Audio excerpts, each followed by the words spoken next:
Coming up on this episode of Nintendo Cartridge Society, we'll see you in hell.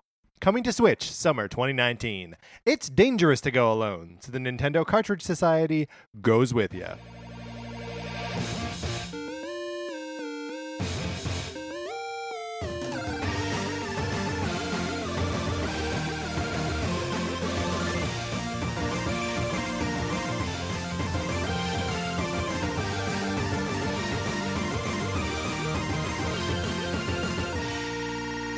Welcome to Nintendo Cartridge Society. My name is Patrick Ellers. I am joined, as always, by my co-host, Mark Mitchell. We've got a good show for you today. We're going to be talking about the news from the week, including Doom Eternal coming to Switch, and then some sort of non-updates about the online service. Then on Thursday, come back for that because we are going to be predicting, I would say with 100% accuracy, what the final Nintendo 3DS game is going to be.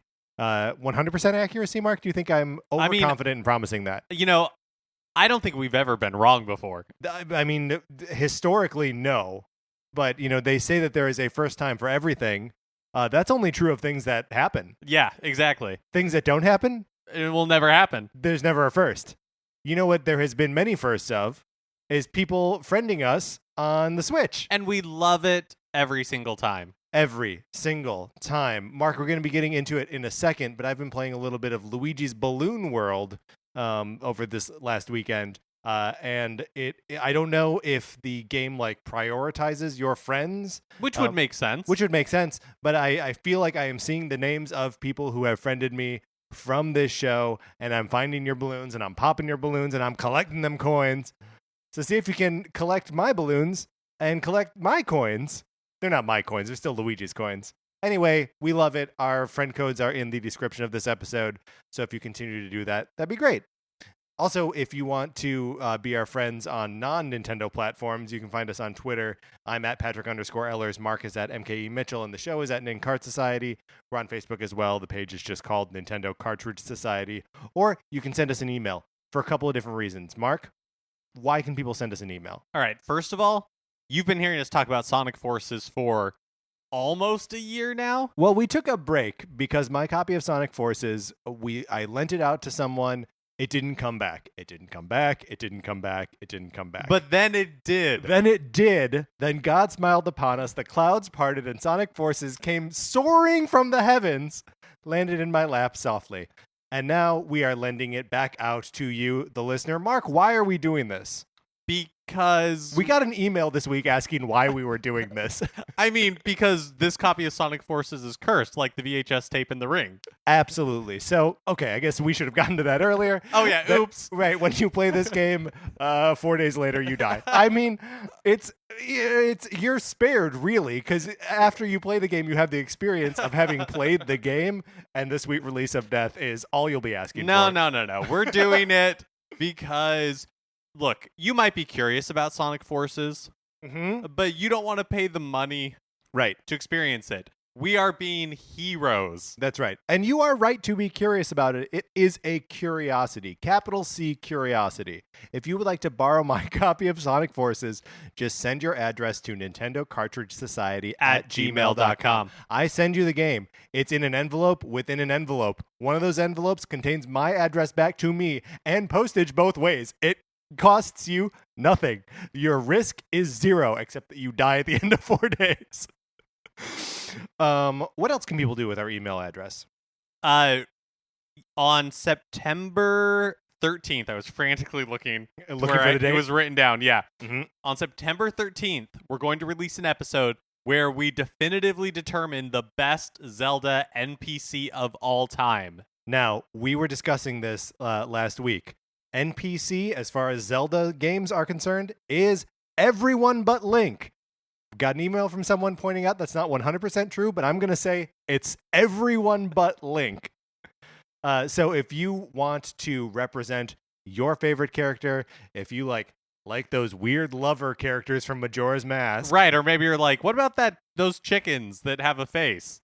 Yeah, what about the Oku face chickens? Someone's got to rep them, right? Someone's got to rep the weird little boy who's snot is always coming out of his nose from Wind Waker. Someone's got to. That might as well be you. Email us your favorites or your least favorites to Nintendo Cartridge Society at gmail.com. And then you've only got a month basically to do that. It's not 4 precious weeks. Look, and time is fleeting. So and it's also money. Get out. And it too will come soaring through the clouds and land gently in my lap. You can do that. You can borrow my copy of Sonic Forces. Mark, we're the podcast that keeps on giving. Let's get into what we've been playing this week.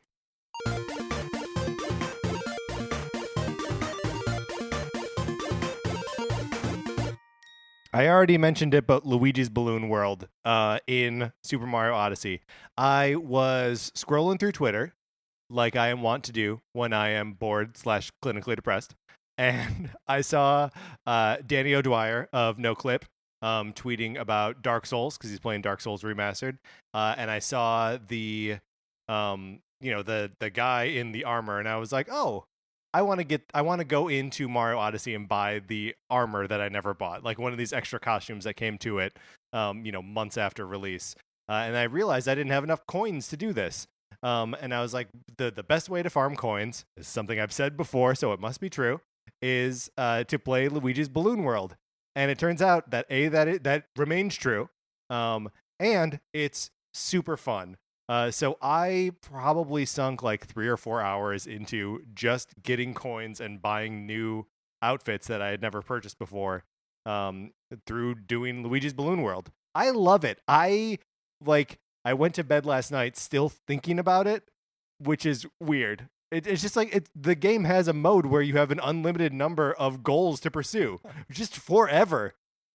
That's not bad, Mark. Yeah, I still have not checked it out. I know maybe we poo-pooed it when it first was announced. We were like, I want a new kingdom or whatever. But it's awesome. It's like it's the perfect way to keep it's a perpetual font of new content. Well, I remember when it first came out, there were some reports of, people putting balloons in impossible places. In broken places. Yeah. Yeah, and there are still some, I will go to kingdoms where there are balloons that I don't know how to get, that people will know how to get there and put them there, and I'm like, I don't know how to get that balloon. But you select which balloon you're going to chase, and it starts off by showing you what direction it's in and how far away it is. And so after 1 or 2 times of going after an impossible balloon, you're like, okay, I don't go that direction for, 134 Mario lengths or whatever it is, whatever the M stands for. So yeah, you can weed out those impossible balloons really easily. And like I said, when you get on, there's always one kingdom where you get a special bonus for finding balloons.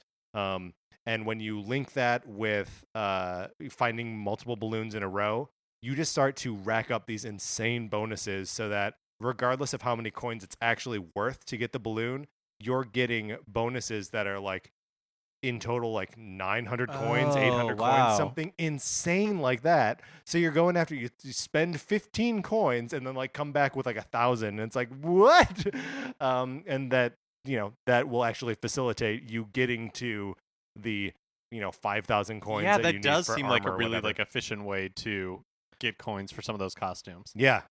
So I love it. I don't have all the costumes yet because there are some of they added all of the brutal costumes. And so there are still a few of those that I need to collect. And I'm a little bit bummed that I'm going to get there.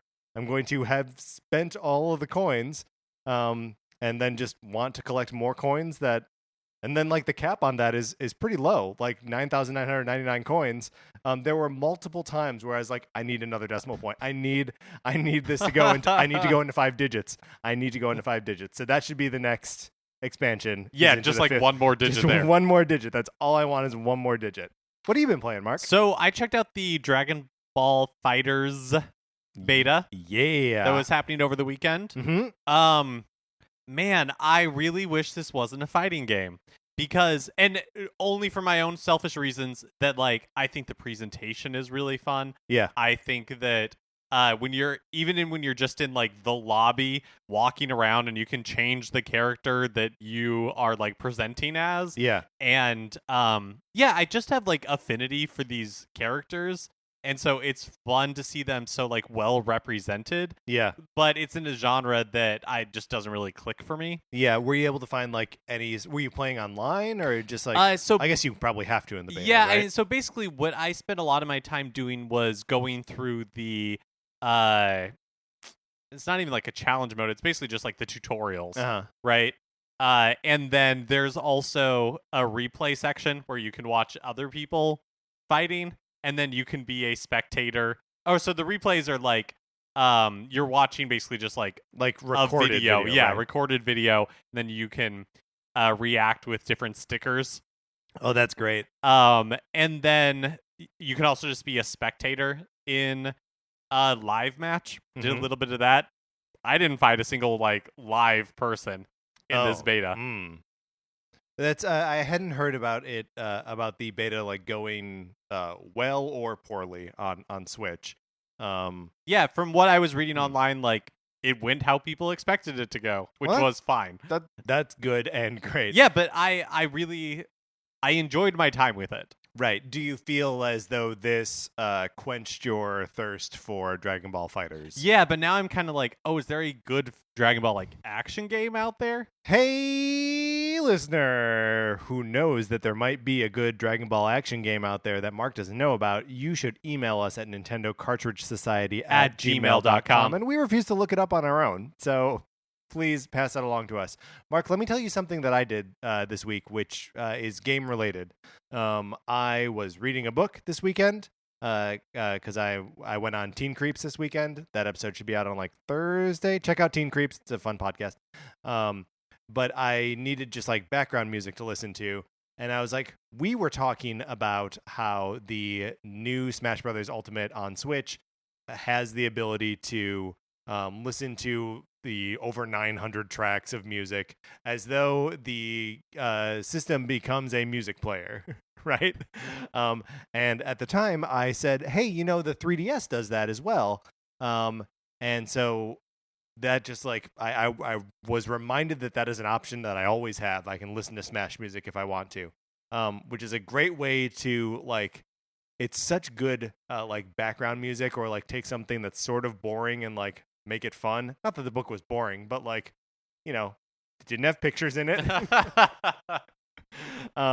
So yeah, I just spent a ton of time listening to Super Smash Brothers for 3DS music while reading Lois Duncan's Stranger with My Face, which were incongruous experiences, but great. And it got me thinking about something that Nintendo should do with, because I think we can agree that having the system on hand to listen to music on is silly, right? Like you're not really going to, you have to like plan ahead for that. Like, yeah, that this is what you're going to do. I'm going to carry my Switch around so I can listen to a jazzy arrangement of the Luigi's Mansion and I'm thing. going to have like earphones that have a traditional plug-in at this point, which isn't more and more rare. Right, more and more rare, and it's not like the thing has Bluetooth functionality, so you can't even like connect it to a speaker or your Bluetooth headset or whatever. Nintendo's already committed to this like a phone app for like online stuff. I love where you're going with this. Every game that has a music player in it that is a Nintendo game should just allow you to stream that same music to your phone from that app. That would be amazing. Like take all the Smash Brothers stuff. Mario Odyssey also has a music player in it. I should be able to stream all the Mario Odyssey music from my phone and not carry my Switch around like a music player. All of these, I think I would use it all the time. That's such a good idea. And for like the $20 a year, that the Switch Online is going to cost, like yeah, that would be amazing. That would be so amazing. So Nintendo, take note. I know you don't listen to this podcast, but take note. This is $1 million idea. And you can have it for free because I want the convenience of listening to things on not my 3DS. It'd be so worth it. We will still be paying you for this idea. Yeah, we would still subscribe to it.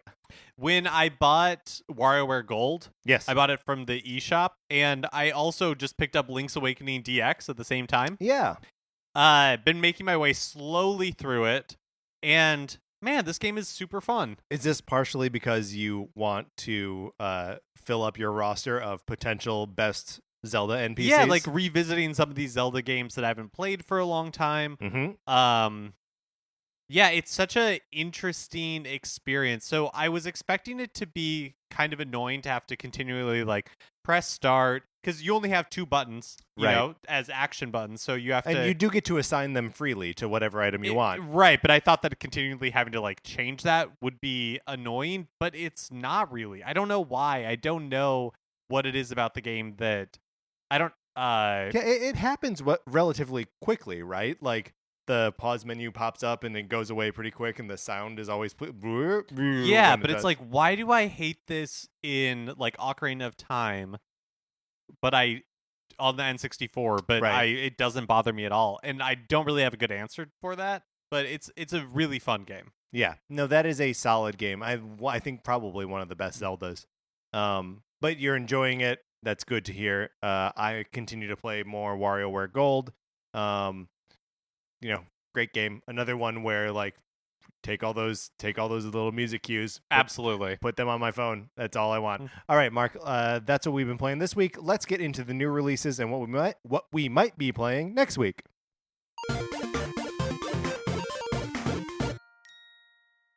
Although maybe not. It's kind of a slim week.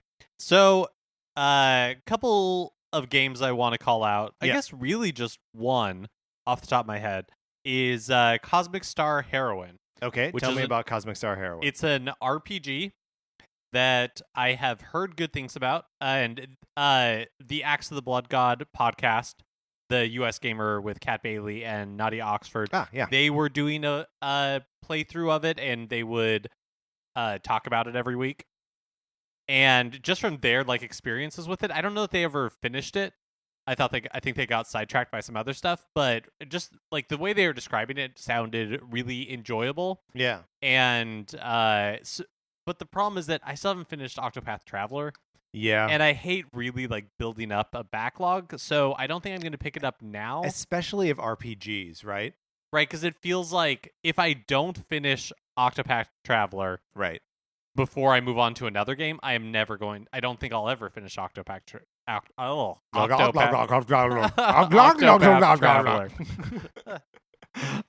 Yeah, I mean, I have that same fear about Octopath, that like something. I didn't play it at all this week. I went back to Mario Odyssey of all things.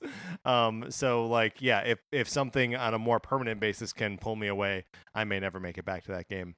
And anything else in here of interest to you? I got nothing else in the list. Yeah, not really. All right, cool. Let's get out of the new releases. Oh, wait, actually, could we go back to the new releases? And because there's one more I want to talk about. Sure, 1 second.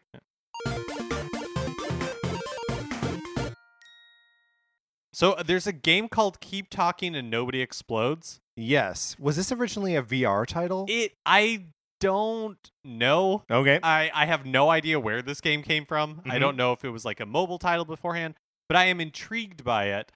So basically it's like the way it works is, or my understanding of the way it works is there's one person who is describing to another person how they're supposed to like defuse a bomb. Yeah. And that's pretty much all I know about it. But that sounds amazing to me. And so I love these. I like you have to like follow instructions. Yeah, like what was the that like Space Force game or whatever on the phone where oh yeah. Like you played it with like 2 or 3 other people and you were supposed to, you know, I mean, I do hate that you just said Space Force. That's not the name of that game, It's right? not the name of that game. It's where a bunch of people just like have buttons and switches and stuff on their phones, and you have to like call out to the other players like what they're supposed to be doing. Yeah, so who's got the star throttle? Crash. It's got to be it up. And then they do it. And I always think those games sound like a lot of fun. Yeah, totally. Well, and there is a game that is on Switch that I think I've talked about on here before, called Lovers in a Dangerous Spacetime. Yeah. Which you take control of like up to 4 people inside one spaceship, and you control it together. So like there's one place where you can steer it, like you can move its engines around, and another one where you can like put a shield in place, and then there are 4 different guns that like can all be controlled separately, but you have to physically run around this spaceship in order to do it. And yeah, all of those games that require that sort of close coordination with another human being right there in the room. Super cool. But they are not always necessarily fun, though. And so that's why I'm kind of waiting to see what reviews are for this, because it seems like something I would be interested in, but I'm not quite ready to put my money where my mouth is. And also, it should be noted that Keep Talking and Nobody Explodes is the sort of unexpressed contract of this podcast, is that if one of us stops talking at any moment, the whole room will explode. Yeah, it's like Speed. Right. And then the movie. That's right. Not the drug. That's not at all like the drug. Okay, Mark, let's get out of the new releases. Now it's time for a regular segment on our show. It's time for 433. In 1952, American composer John Cage wrote a piece called 433, wherein a performer or group of performers didn't play their instruments for 4 minutes and 33 seconds. For the purposes of this show, our instruments are talking about Nintendo. So, for the duration of one performance of 433, Mark and I will talk about something not at all Nintendo related, thus fulfilling the contract of the piece. Mark, our discussion topic today is who would you be in the DC universe? And now, yes. Oh, no, go ahead. I think we were both about to clarify. Yes, clarification. A singular point. Clarification is not who would you like to be, Batman, but who would you be? Yeah. Ugh. Now, it's tough because neither Mark or I fight crime. Neither of us are particularly violent people. Neither of us are particularly fit. No, this is true. So that sort of makes me feel like I would be, gravitating towards one of the like science-y characters, but not in a super science-y way, right? I'm no like Mr. Terrific, smartest man on earth, right? What I think probably is I would be, is it Alec Holland, the Swamp Thing? I think so. So I think I would be possibly pre-transformation Swamp Thing. Where I would be like in my lab and I would be like too focused on my stuff and like I wouldn't come home when I'm supposed to, and then I would fall into a swamp and die. This is actually a thing that happens. This character is that he dies and then like the consciousness of the swamp assumes his identity as a swamp monster. So you're saying though that like you would not be that part of it. You wouldn't get to these swamp monster. Well, it's like the Star Trek transporter question. Oh, of, sure. Like, is that new you on the other side of the teleportation still you, or is it a new entity with your your memories and your sensibilities? Yes. Meanwhile, you just evaporated on the on the field there. So this is maybe like aiming a little too high. Yeah. But I think I could be a pretty solid Jimmy Olsen. Okay, all right. No, I don't think that's aiming too high at all. Jimmy Olsen is a consummate punching bag, right? He's a photographer. Photographer. Yeah, okay. A little bit annoying, right? And sometimes a lot annoying, but always earnest and lovable, right? Uh-huh. Right. These are roles you could fill. Yeah, I think that's fine. Yeah. Do you think you could live in Metropolis though? Yeah, I think I could. Because it's just like Chicago, right? I think it's more like New York. No, Gotham is New York. I think they're both New York, plus New York City exists. One of the craziest things about the DC universe is that it assumes an economy where 3 New York-sized cities are all like within just a couple miles of each other. Right. I mean, if we're Eastern going by Seaboard. like the DC cinematic universe, yes, then Gotham and Metropolis are like right next to each other. I mean, they're all like across the river. Yes, and New York exists. Like all of these things are crazy. Wait, so what's the Detroit equivalent? Is there one? Well, there's so where's Star Labs? That is actually just in Detroit, right? Like Star Labs is in Detroit. Because there are like the Central City and Keystone are both like in the Midwest, right? Right. That they're like Missouri area. Yeah, I always think of Central City as St. Louis. I think I actually badmouthed St. Louis once. Oh, no. On accident, on this podcast. That's okay. Take that, St. Louisians. And then Coast City is L.A. Right. But maybe without the like film industry bent to it. Like it's kind of a mix between... it's maybe more San Diego than anything else. Are there other cities in the DC universe? Okay, if you I'm trying to think. So, all right, Swamp Thing is a good one. Thank you. Let's say you have to be also you have to be a Batman related character. Oh, okay. Have to be a Batman related character. Jeez, do I have to say the Mad Hatter? I guess we'll never know. I guess we will never know. We were accompanied today by someone. Hold on, I lost my notes. We were accompanied today by the Royal School of Speech and Drama. All right, Mark, let's get into the news.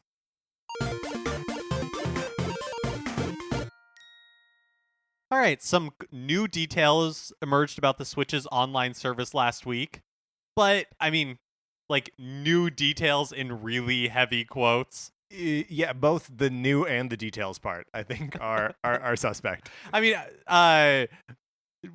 as far as new things go, we learned that the service is going live the second half of September. Yes, so we already knew September. We had it narrowed down to a 12th of the year. Now we are narrowing it down further to a 24th of the year.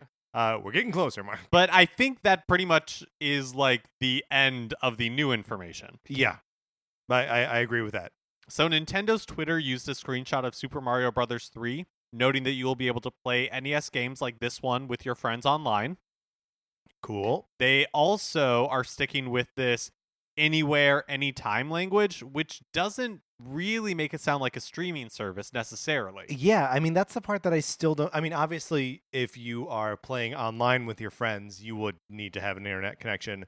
But, like, if they... Because they're saying you can play these anytime, anywhere, which to me includes on the plane without an internet connection.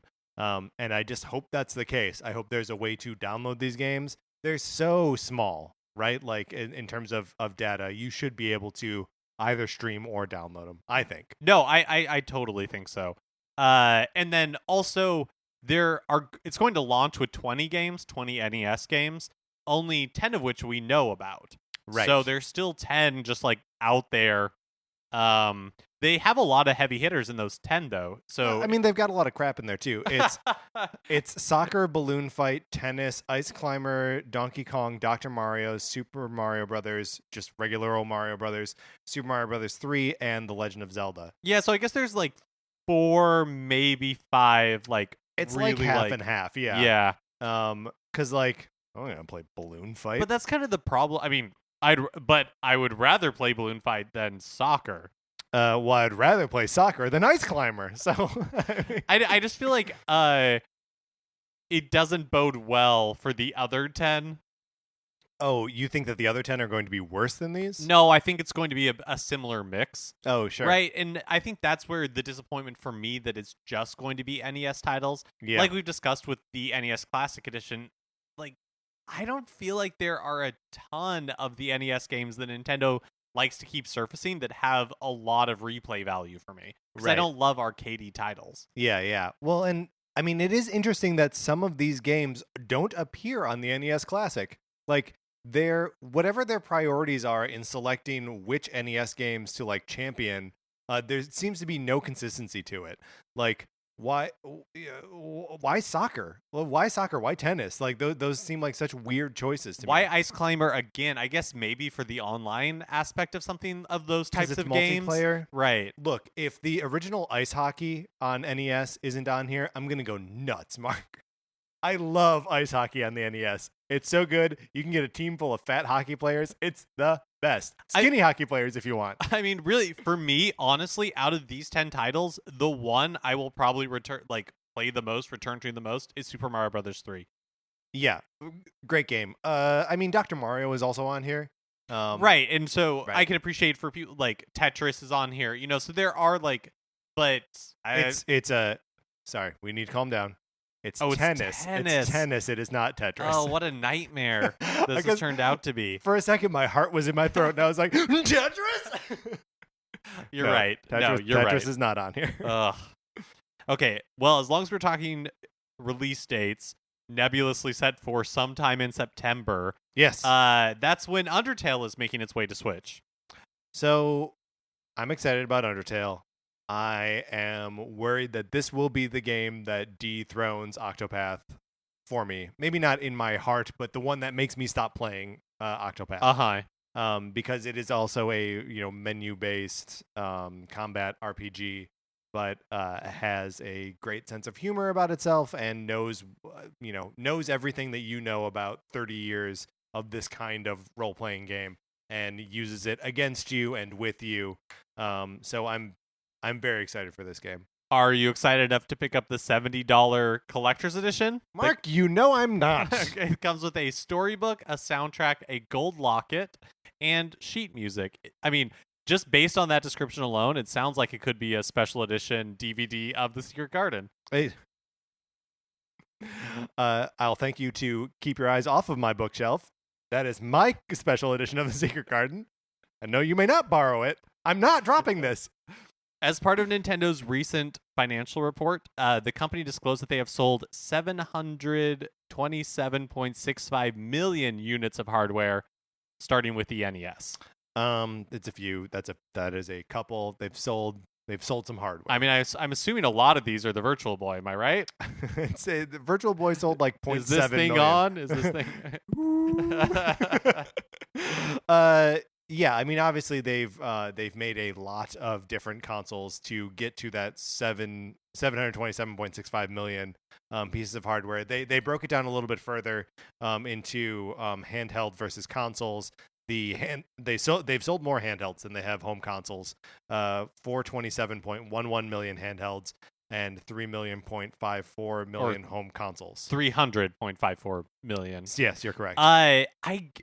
For some reason, that's like I'm always surprised at how not awesome a lot of Nintendo's like home hardware did.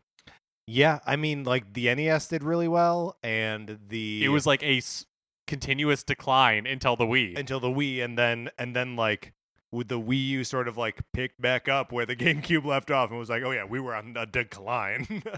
And it's only with the Switch that maybe that trajectory has changed. Whereas in the handheld space, they've had varying degrees of success, but it's all been success. Yes. Yeah. And I mean, is that, Mark, what percentage of that is Pokemon? Because like that's a great question. They sold a lot of Game Boys before Pokemon came out, like for sure. Tetris was huge. Like everyone I knew had a Game Boy. Everyone's dad had a Game Boy. Like it was everywhere, and it was indestructible, and it was just ubiquitous. But then as soon as Pokemon came out, then it had this like extra X factor, this like phenomenon thing where like you just needed to have the new Nintendo handheld if you wanted to play Pokemon. And there was a long time where just everyone did. So yeah, I mean it helps explain how they sell 427.11 million handhelds. And also what makes it so interesting to have the Pokemon on Switch now. Yes, and I wonder what that does. I only like half read this headline, so forgive me if I am spreading falsehoods now. But I read somewhere today that pre-orders of Pokemon Let's Go Pikachu and Let's Go Eevee have dropped significantly from when the game was announced. That people rushed to pre-order it, and then maybe there has been like some tempering of expectations, and now people are canceling pre-orders, leading to the sort of conclusion that people aren't as super hyped about this Pokemon game as like a system seller as they would be for like a new one or whatever comes next in the Pokemon line. Yeah, I think it'll be interesting to see how the Let's Go series does. And the Pokemon Company is definitely, and Game Freak are definitely hedging their bets a little bit because they have been very out in front of the Let's Go series being like, this isn't the core one that's coming in 2019. Right. This will be a cool game, but it is not. There's another one coming. I also think that, for the type of people who pre-order Pokemon games, Let's Go probably is a disappointing entry. Sure. It's not that like breakthrough HD experience people were expecting. Right. It's not the Pokemon MMO. Right. Like it really is a different, more kid friendly, for lack of a better term, like beginner friendly. I don't really know, but it's like, that target audience is not going to pre-order games, and they're definitely not going to pre-order games like in August. Yeah, I mean, that is another thing, is that we've got a little while till this game comes out. So any of those pre-orders that backed away could also, jump back in later. Last week at QuakeCon, but hold on, wait, before we move on to that. Yeah. I thought this was interesting, that it was either this week or last week that Sony was celebrating the fact that they had sold, or that they had crossed the 500 million PlayStation units sold. Their hardware sales have surpassed 525.3 million, and Sony is celebrating this with a limited edition 5 million PlayStation 4 Pro thing, and that's 200 million fewer than Nintendo, on fewer pieces of fewer the fact that types. Sony's at 500 million units when Nintendo's at 727. Yeah. That they're really only 200 million units behind after starting 10 years later and not having the Game Boy, not having the NES, not speaks really highly of Sony's success. Well, I mean, the PlayStation 2 and the PlayStation 1 and the PSP all sold like crazy. The PSP because it was like a weird little pirate machine, and the PS2 because it was everyone's first DVD player. But now the PlayStation 4 is an immensely successful piece of hardware as well. It's the top, selling current generation hardware. When Sony makes a machine that succeeds, it succeeds. And then they make a Vita, and they make a PlayStation 3, and they make PlayStation VR. But the stuff that really kills. That's all. Okay, for real this time. Last week at QuakeCon, Bethesda debuted a new gameplay trailer for Doom Eternal, the follow-up to Doom. Yeah, the 2016 relaunch of that series. The trailer also revealed that the game is heading for Switch, and we found out it's coming to Switch day and date with the other versions, which is cool. This makes the first Bethesda game that is we've seen obviously the 2016 Doom and Wolfenstein 2 and Skyrim, but all of those were after the fact, after the initial releases, also being ported over to Switch. It's cool to see that they're actually doing this is it obviously won't be to the same level of fidelity as the other releases, but it's coming out at the same time. Yeah, and which is pretty cool. It's coming out in summer 2019. Panic Button is working on the Switch version. They say they're targeting 30 frames per second. I've got to say, I really enjoyed my time with the Doom on Switch. Yeah, and I'm really excited for this one to be coming out day and date. I'm also really interested to see how it does, because I think that the Switch is a different gamer base than Nintendo platforms have been for a long time, and I think there are a significant number of people who that portability factor is a huge selling point. Oh yeah, absolutely. And I mean, even if that your normal your day-to-day gaming diet isn't a game that is like Doom Eternal, just the fact that you are able to take it and play it on the same platform that you're playing everything else on, you're playing Mario Odyssey and Zelda and Fortnite and whatever, you can just stay there, and there can be in bed, it can be in the living room, it can be on the train, it can be on a plane. I will also be interested to see where it ends up in sort of where the sales are for this thing. Yeah, the Switch just feels like a different beast. Yeah, than totally. Previous Nintendo consoles.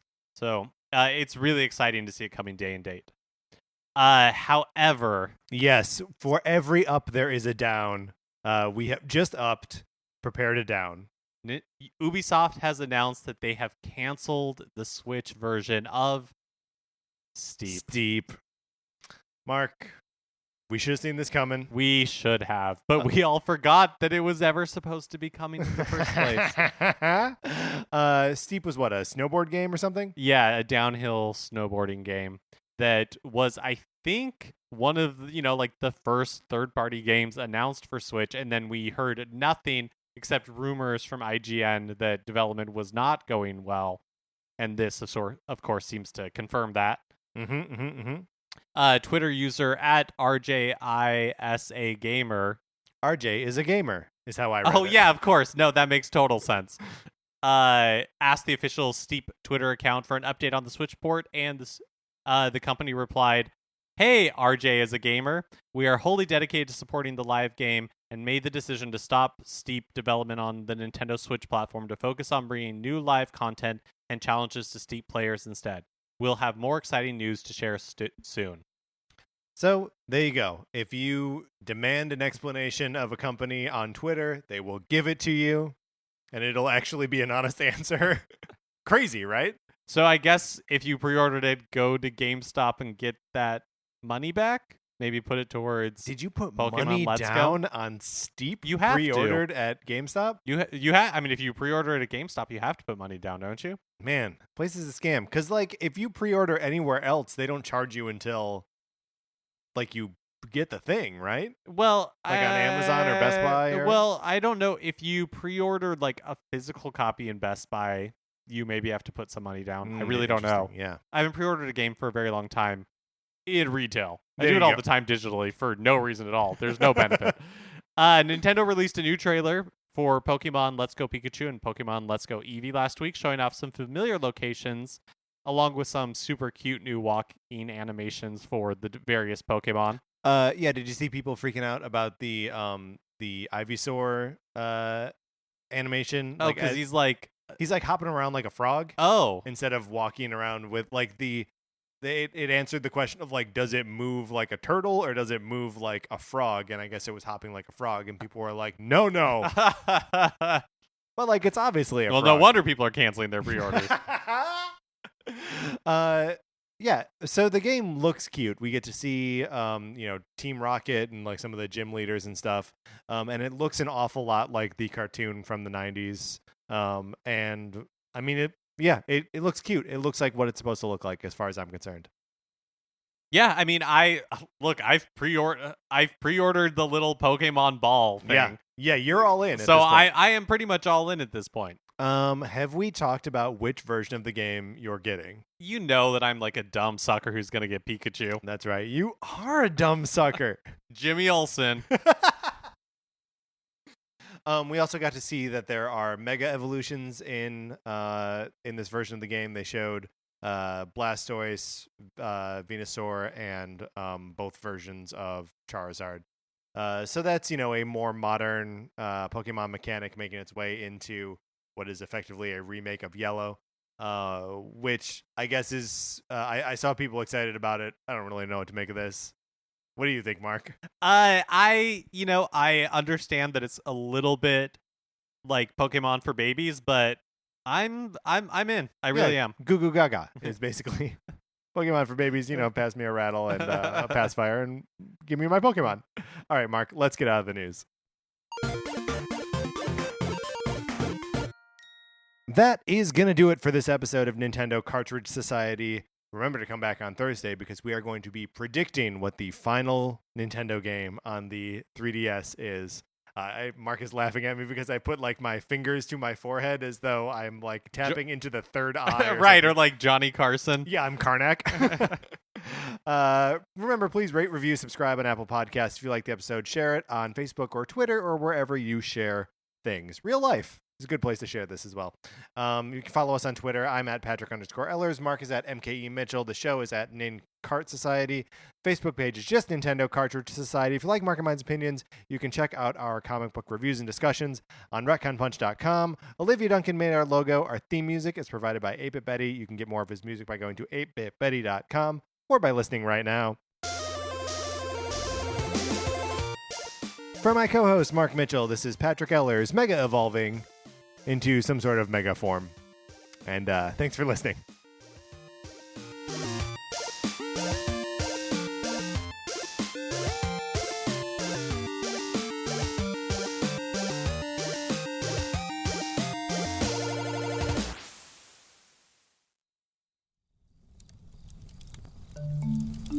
Campfire.